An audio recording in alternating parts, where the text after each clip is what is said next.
Gaza में strike, Hamas पर कहर, बरसा सैकड़ों टन बारूद, हमास के ठिकाने नेस्तनाबूद। युद्ध विराम टूटा, गाजा पर कहर टूटा।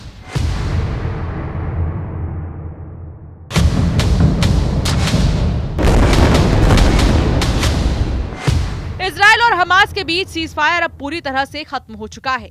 इजरायली सेना ने गाजा पट्टी पर जबरदस्त हवाई हमले शुरू कर दिए हैं। इजराइल के प्रधानमंत्री नेतन्याहू और रक्षा मंत्री ने सेना को बहुत बड़ा एक्शन करने का आदेश दिया है। आज सुबह सुबह इजराइल ने एक साथ करीब 35 ठिकानों पर हमला किया, जिसमें करीब 350 लोगों के मारे जाने की खबर है। हमला खान यूनिस और जबालिया में किया गया है। इसके अलावा भी और भी ठिकाने हैं जहां पर इजराइल ने अचानक हमलों को अंजाम दिया। इजराइल का कहना है कि उसने ये हमला इसीलिए किया क्योंकि हमास बंधकों को रिहा करने से लगातार इनकार कर रहा था और अमेरिका के प्रस्तावों को भी ठुकरा दिया था। इस ताजा हमले में सैकड़ों लोग घायल हैं। उधर व्हाइट हाउस ने कहा है कि इन हमलों से पहले इजराइल ने अमेरिका से सलाह मशवरा किया था।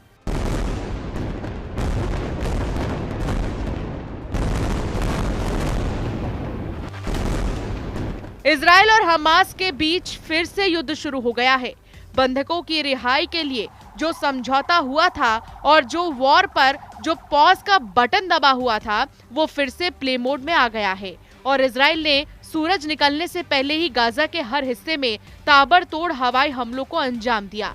यानी संघर्ष विराम अब अतीत की बात हो गई है। गाजा पट्टी में एक बार फिर तबाही का मंजर है। इजरायली सेना ने जबरदस्त हमले किए, सैकड़ों की संख्या में लोगों की मौत हो गई है, कई 100 लोग जख्मी हैं।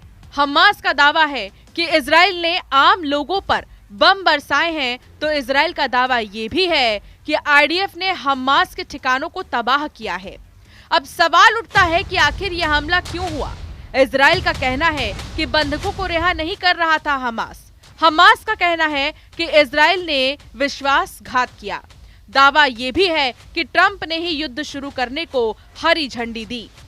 बीते 2 महीनों से संघर्ष विराम के तहत कुछ बंधकों की अदला बदली हुई थी, लेकिन उसके बाद बातचीत का दौर बंद हो गया।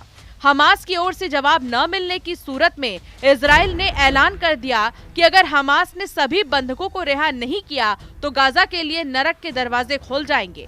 गाजा पट्टी में सिर्फ तबाही के निशान है। खासतौर पर गाजा सिटी और खान यूनिस में जबरदस्त तबाही हुई है।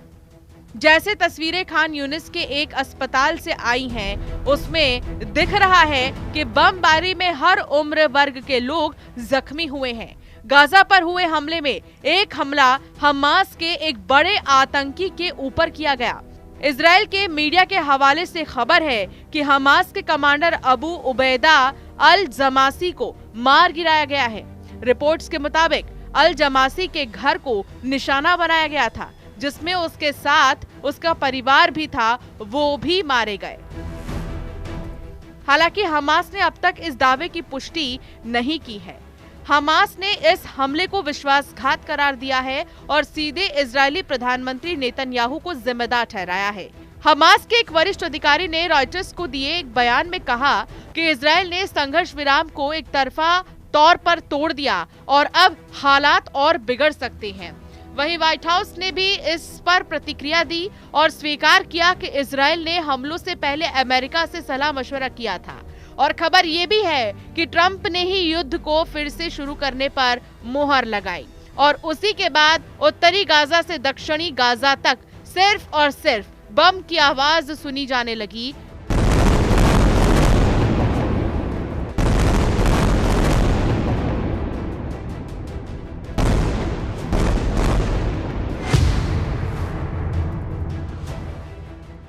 और उसी के बाद उत्तरी गाजा से दक्षिणी गाजा तक सिर्फ और सिर्फ बम की आवाज सुनाई देने लगी।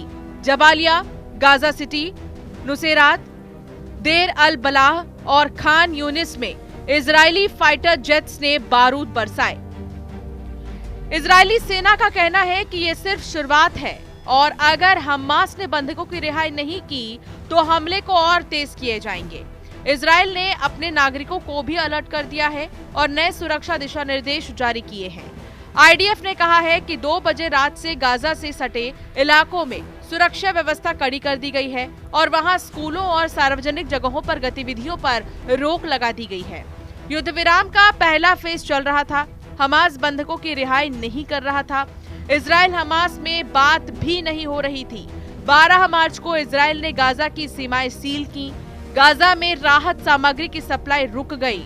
हमास के नहीं झुकने पर इजराइल ने हमला किया।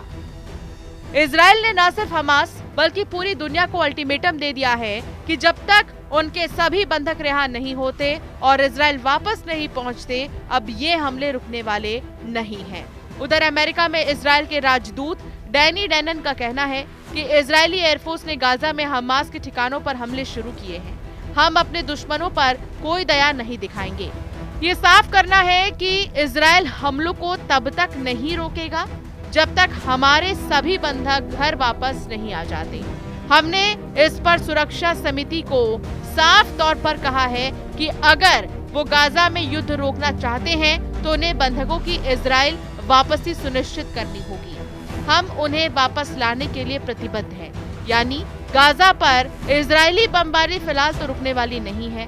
2 महीने बाद एक बार फिर गाजा पट्टी में हमले हुए हैं तो जाहिर है इजराइल को एक बार फिर कई मोर्चों पर युद्ध उसी मोड़ में लड़ना होगा जिस तरह से 2 महीने पहले लड़ाई चल रही थी। लेकिन इन 2 महीनों में इजराइल के साथ हमास, हिजबुल्लाह, हूथी और ईरान समर्थित बाकी मिलिशिया को मौका मिला है कि वो अपने हथियार के गोदाम को मजबूत कर सके।